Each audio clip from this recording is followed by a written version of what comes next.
Hey folks, as yesterday, if you watched my video yesterday, I promised I shall do another video on astronomy. Today I am doing astronomy up and down. Now, I hope I don't come across as patronizing.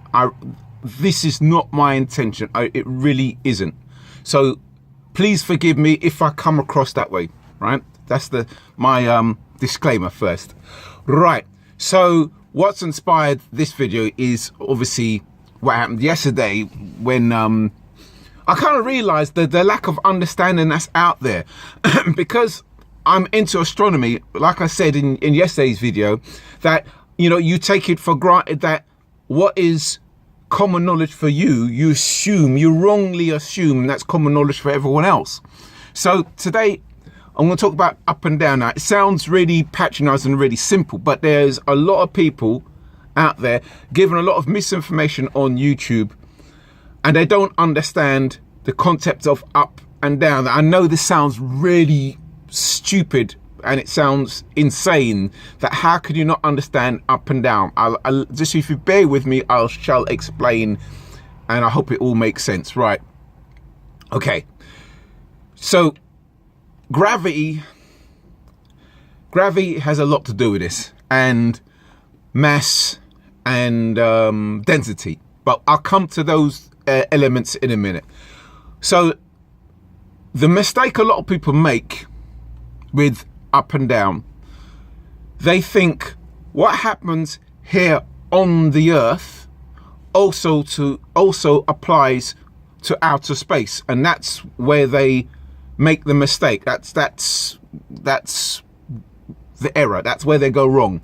So in a simple illustration, if I may, if I did a handstand in front of you now, if I put the camera on the car park and I did a handstand, of course, yes, I'd be upside down, right? Now, if we were now in outer space and I was this way up looking at you in outer space, and I flipped myself over,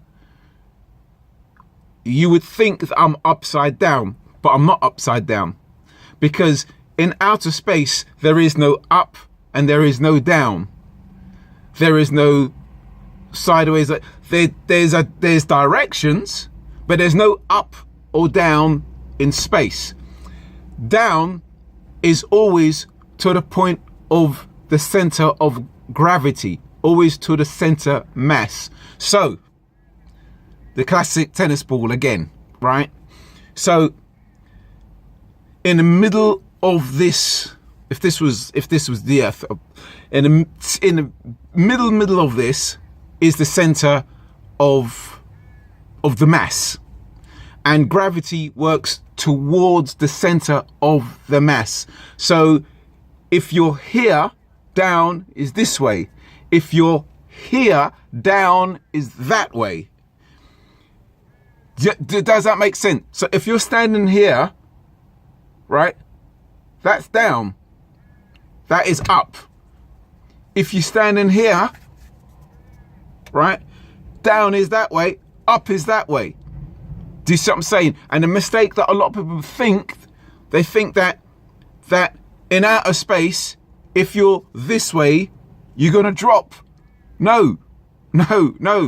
It's down is always to the center of gravity. Okay, best way I can explain it. In the middle of this ball, there's an attraction that's pulling everything in.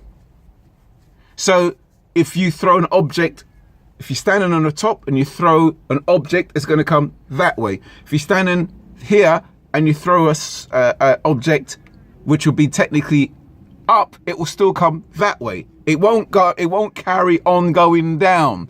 And that would apply on the planet Earth. Yes, that would apply on the planet. If I dropped an object from here, standing on the ground, yeah, it's going to carry on going. And that's where they confuse the issue. It's to the center of mass.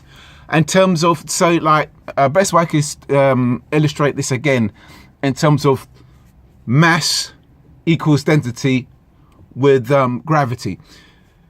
Those of you who's got a car, you go to the jet wash, you got the gun, and you notice the spray, that spray is still water.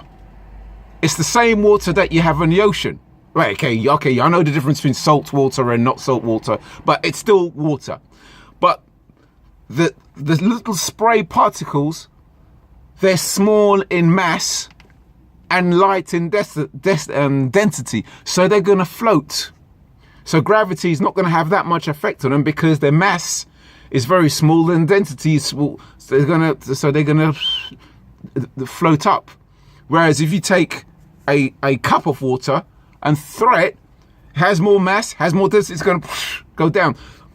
But with zero gravity, if you take a 10-pin ball and you hold it next to a pea, in zero gravity, the 10-pin ball, which weighs way more heavy than a pea, they'll both just float. Now, I want to dedicate this part to those who are the conspiracy theorists out there who's calling everything fake. Right.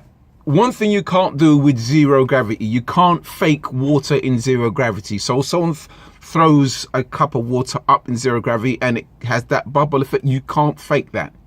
Now, some of you would say, yeah, but you could go in an aeroplane and plane could dive towards the ground and you'd have the zero gravity effect. Yes, that's correct. However, you could only do that for a certain length of time. You could only, if you're going to film water floating in zero gravity from an aeroplane heading towards the ground, you've only got between 5 to 10 minutes to do it before your ass hits the ground. You see what I'm saying? So all those people who would have called things fake, like the ISS fake and that, well, you can't fake that length of time. You know, if you're playing with water for more than 10 minutes or whatever, you're floating around for more than 10 minutes and you can't do that in an airplane coming down. You crash, you'll be dead. But that's be the end of you, you know? So, I hope I'm not coming across patronizing, but I hope this has made it clear. Like, cause I saw someone in a video say about, what did they say? Oh, they had the globe and had an airplane and they said, oh, the airplane is upside down. The airplane is not upside down. The airplane is not upside down because down is towards the center. I keep saying it again, is towards the center of mass. So down is that way. Down is always, that is down. Down. Wherever you are is down. That is down. I hope I'm not. I hope I'm not coming across patronizing. I'm really, please. That's not my intention. Okay.